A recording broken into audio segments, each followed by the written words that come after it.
بسم الله الرحمن الرحيم. قصيدة بعنوان بالأحضان يا مصر. خديني يا مصر خديني يا مصر يا أمي ودفيني، مشتاق لك والشوق حيرني، ضميني في حضنك دفيني. الغربة طالت عليا وانت يا مصر في عينيا، خليني يا أمي في أحضانك اسقيني من نبع حنانك. مشتاق ليكي يا عينيا يا مصر يا أم الدنيا، بصورتك منقوشة في قلبي وخيالك دايما ويايا.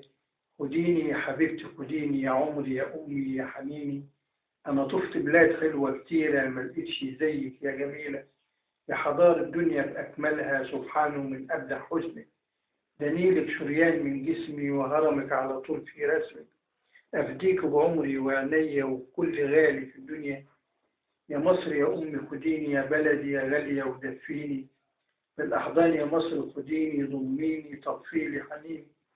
الغربة وحشة بعيد عنك والفرحة ما شفته في عينيكي، في لقانا مع بعض يا حلوة، يا قمري في ليل الضلمة.